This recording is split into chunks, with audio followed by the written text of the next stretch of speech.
empiece. Vale, vale.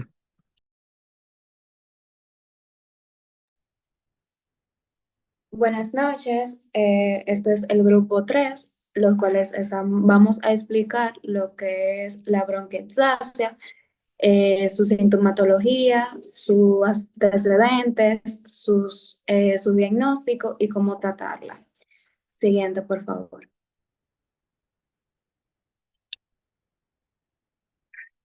Ok. Ok, debemos de saber qué realmente es la bronquiectasia. Esta no es más que la dilatación permanente del bronquio y es causada por un proceso recurrente de infección e inflamación transmural. Las infecciones pulmonares reiteradas a lo que es la declinación progresiva de la función respiratoria, pese a un tratamiento antibiótico prolongado y a la hipótesis potencialmente fatal, puede ocasionar lo que son enfermedades instaladas. Los pacientes con estos patrones pueden cumplir los criterios para una intervención quirúrgica y de una mejor manera tratarla de forma difusa, a lo cual se debe a un trasplante pulmonar bilateral. Hasta aquí mi parte. Mi nombre es Luz y yo les hablaré sobre los aspectos históricos. Puedes pasarla. Tenemos la antigüedad y primeras descripciones. Aunque las enfermedades pulmonares han sido documentadas desde la antigüedad, no se reconocía específicamente la bronquiectasia. Hipócrates en el 460 a 370 a.C., este describió síntomas como tos crónica con expectoraciones purulentas que hoy se asocian a esta enfermedad. En el siglo XIX ya hay una identificación y descripción clínica.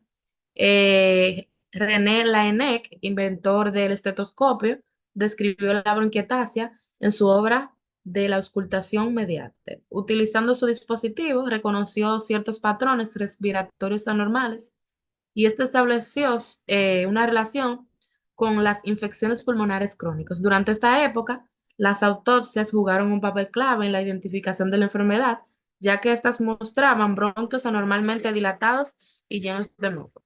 Puedes pasar. En el siglo XX ya hay un avance en el diagnóstico y el tratamiento.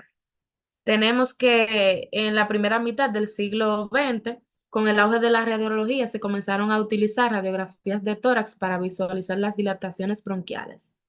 En el 1950, la broncografía mejoró la detención de la enfermedad antes de la llegada de la tomografía computarizada. Tenemos también que en el siglo XXI el diagnóstico avanzado y tratamientos mejorados. Aquí el uso de la tomografía computarizada de alta resolución se convirtió en el estándar para diagnosticarla y se ha identificado la relación entre esta enfermedad y condiciones como la fibrosis quística, la discinesia ciliar primaria y trastornos inmunológicos. También el tratamiento actual incluye fisioterapia respiratoria, antibióticos inhalados y terapias dirigidas según la causa subyacente, mejorando la calidad de vida de los pacientes.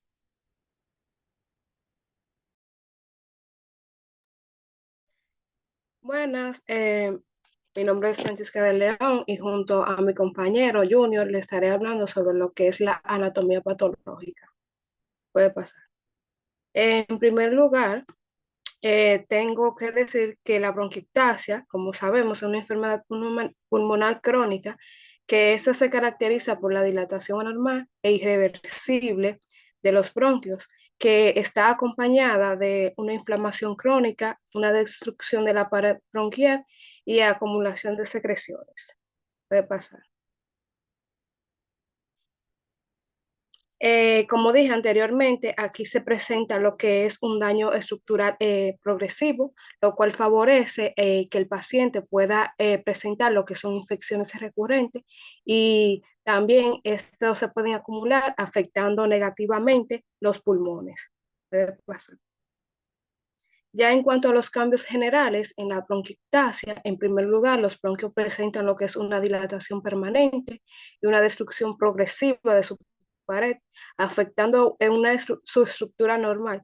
A esto se suma una inflamación crónica con acumulación de secreciones espesas y purulentas debido a una deficiente de aclaramiento mucociliar, Además, las infecciones recurrentes perpetúan el daño, lo que provoca una alteración del flujo aéreo con síntomas como disnea, sibilancias y obstrucción progresiva.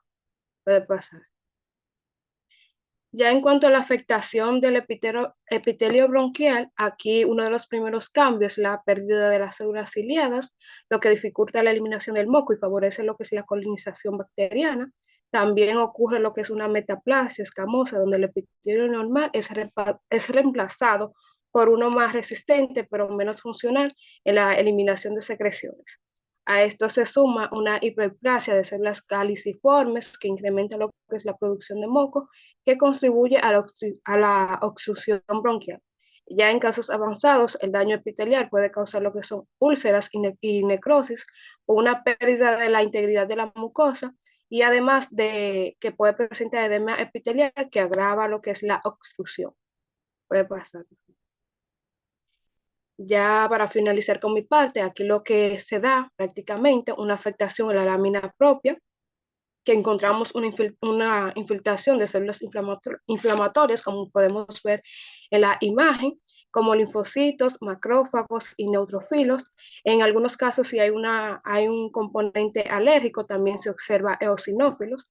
Además, la inflamación persistente lo que provoca es un engrosamiento y fibrosis, lo que vuelve que los bronquios sean más rígidos, y también se puede desarrollar neovascularización, es decir, que se pueden desarrollar nuevos vasos sanguíneos que pueden ser frágiles y romperse, lo que causa lo que es hemóptisis, y finalmente lo que ocurre es una acumulación de colágeno, lo que altera aún más lo que es la estructura bronquial.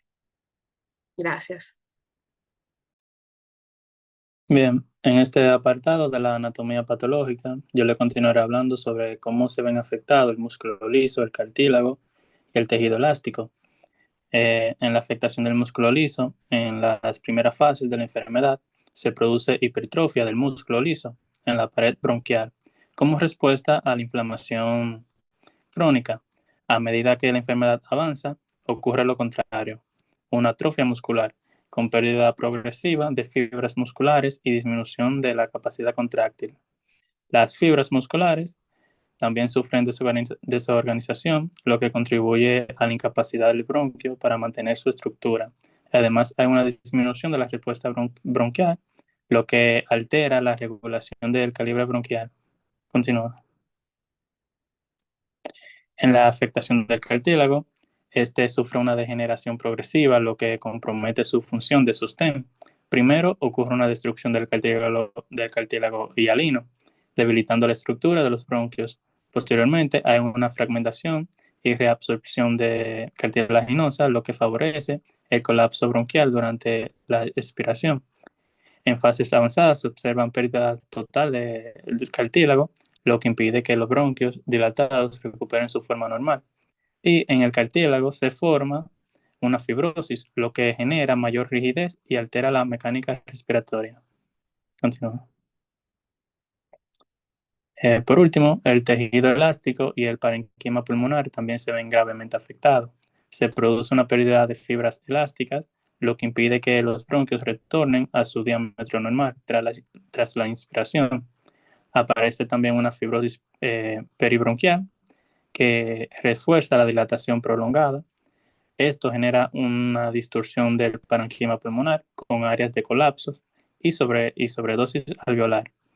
También se desarrolla bronquiolos terminales dilatados, lo que altera la ventilación y favorece la hipoxemia. Finalmente, debido a estos cambios estructurales, es frecuente la colonización bacteriana crónica que acelera el daño pulmonar hiperpetua de la inflamación. Hasta aquí mi parte.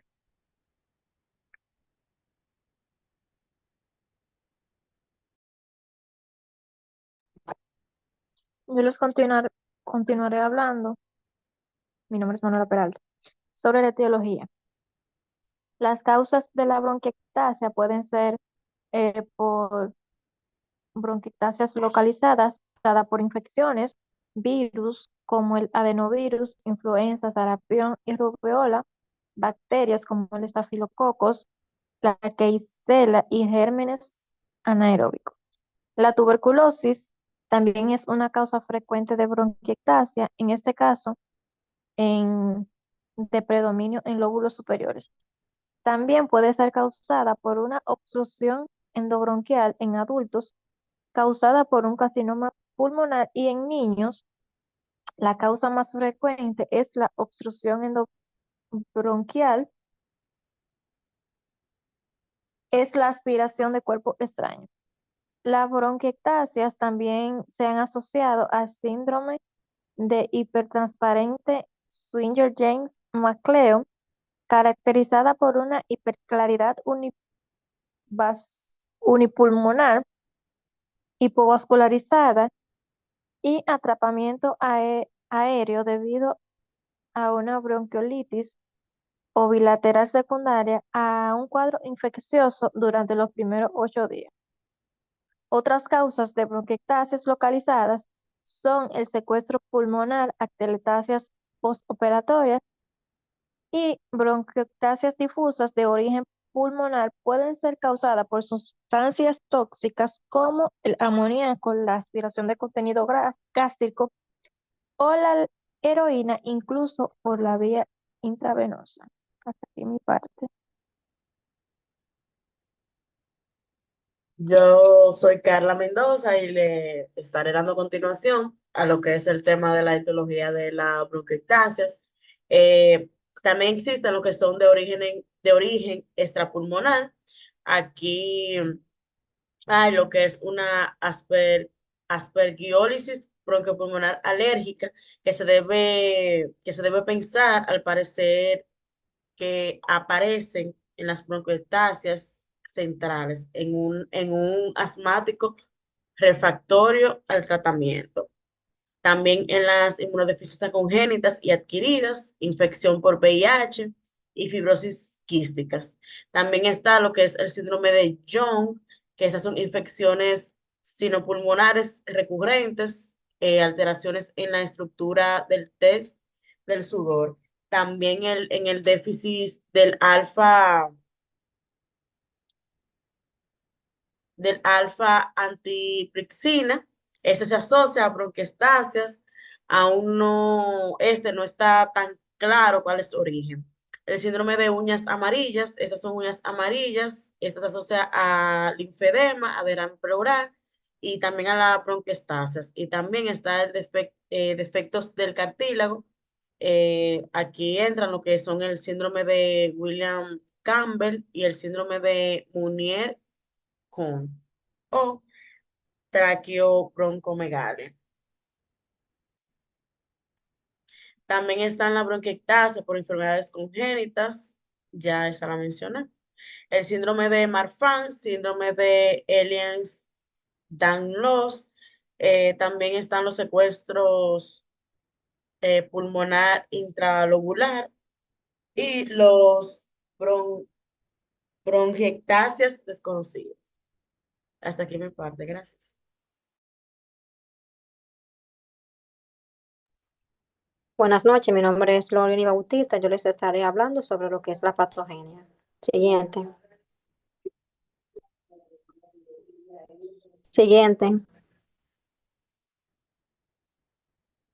Bien, la patogenia se puede denominar como una broncoectasia que puede involucrar una combinación de daño estructural en las diferentes vías respiratorias, ya sea por alteraciones en las respuestas inmunológicas y dentro de la presencia de infecciones recurrentes, como podemos observar en esta tomografía. Siguiente. Existen principales mecanismos patogénicos que es muy importante reconocer, ya que el primer paso son los daños en la pared bronquial, ya que aquí comienza generalmente debido a una lesión crónica dentro de la pared de los bronquios. Esta lesión puede causar por infecciones recurrentes, ya sea por inflamación crónica o exposición a toxina. Dos, está el tipo de inflamación crónica. La inflamación es de tipo prolongada en las vías respiratorias, puede generar un ciclo del paciente que sea vicioso. Los neutrófilos, que son un tipo de células del sistema inmune, se pueden acumular en las vías respiratorias y pueden liberar enzimas proteolíticas y pueden pasar a lo que es la elastasa, que finalmente pueden añadir y dañan aún más los tejidos de los bronquios y aún así debilitando la pared y promoviendo la dilatación de los mismos. 3. Están las infecciones recurrentes.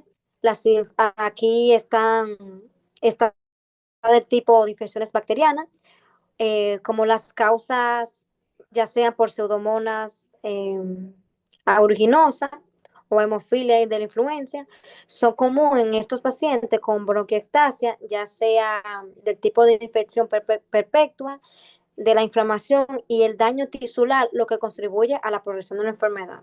Siguiente.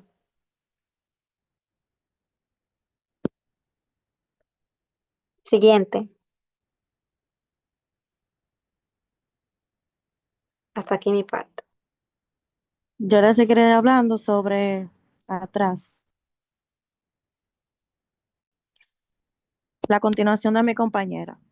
En la número 4 tenemos la disfunción mucociliar, la alteración en la función del sistema mucociliar que normalmente ayuda a limpiar las vías respiratorias, puede permitir la acumulación de moco, facilitando el crecimiento bacteriano y favoreciendo infecciones recurrentes.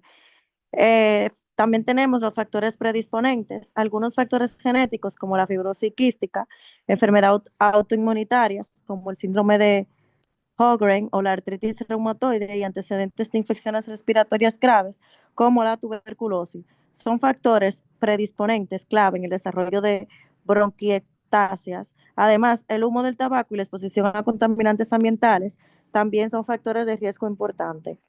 Las alteraciones en la respuesta inmune, la bronquiectasia también puede estar asociada con efectos en el sistema inmunológico, lo que predispone a infecciones recurrentes y a una mayor destrucción del tejido pulmonar. También tenemos alteración en la respuesta inmune. Pues ya yo lo dije. Sigue. Aquí en el resultado final de estos mecanismos es una estructura bronquial debilitada y dilatada con un mayor riesgo de infecciones crónicas, obstrucción de las vías respiratorias y deterioro progresivo de la función pulmonar. Hasta aquí mi punto.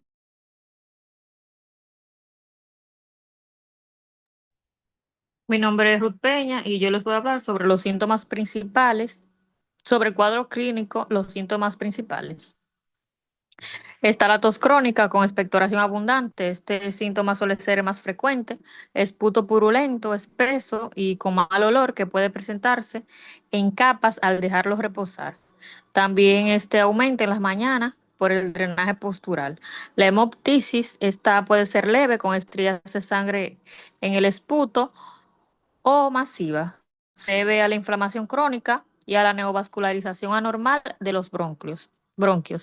En algunos casos es el síntoma predominante. Disnea progresiva suele iniciar con el ejercicio, pero empeora conforme avanza la enfermedad y puede confundirse con asma o EPOC. También sibilaciones y ruidos respiratorios anormales. Estos son comunes debido a la obstrucción parcial de las vías respiratorias y se pueden escuchar sibilancias o estertores gruesos. El dolor torácico, pleurítico, se presenta en algunos pacientes relacionado con inflamación o infección recurrente.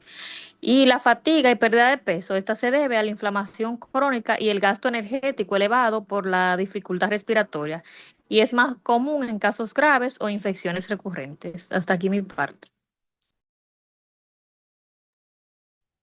Bueno, mi nombre es Daniela Quintero y yo le voy a continuar hablando sobre los signos y síntomas clínicos y sus complicaciones. Dentro de las poblaciones físicas, esto viene siendo espectores grueso inhalatorio en base de pulmonares, frecuentemente.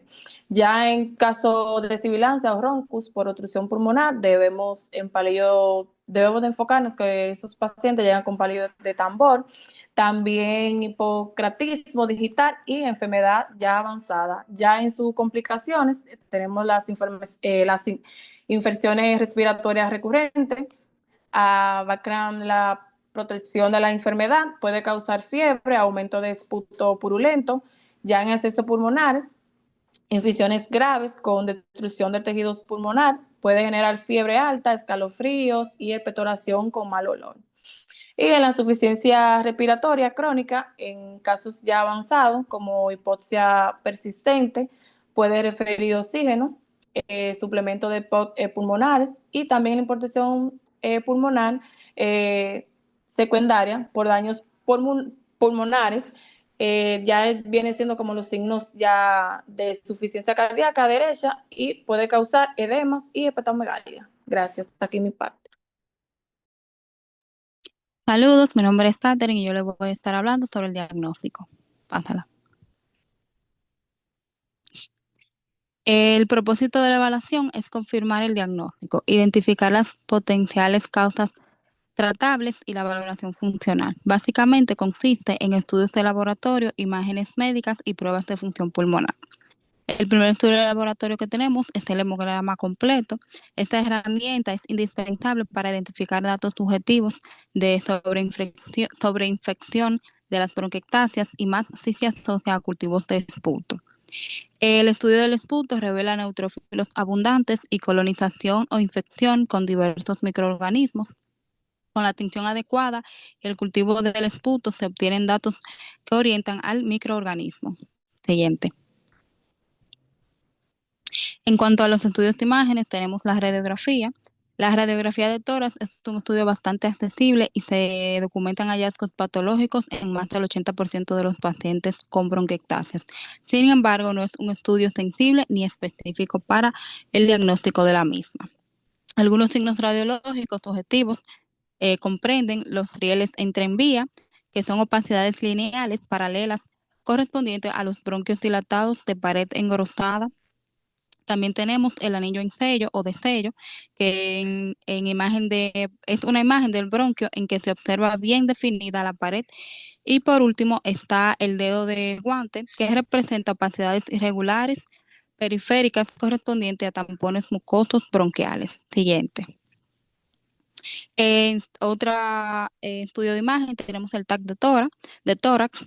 Este método de imagen es el gold estándar o el estándar de oro para el diagnóstico de las bronquiectasias.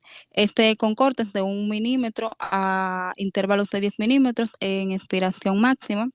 El TAC o la tomografía computarizada de tórax permite además valorar la expansión y la morfología de las BQ cilíndricas, varicosas o quísticas. Siguiente.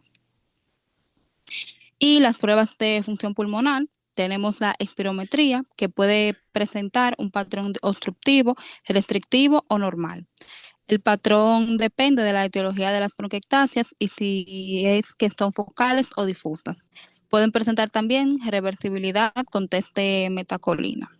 Y por último, la gasometría arterial, que es posible evidenciar hipoxemia en etapas avanzadas y es muy útil en exacerbaciones. Esto es todo de mi parte.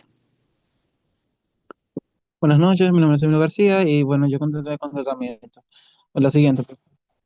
Con respecto al tratamiento, aquí se basarán diferentes esferas, ya sea a nivel de antibióticos, que son programados, que estos con la ayuda del cultivo de esputo y la sensibilidad, aquí podemos identificar el nivel microbiano que existe para poder ayudar a combatirlo.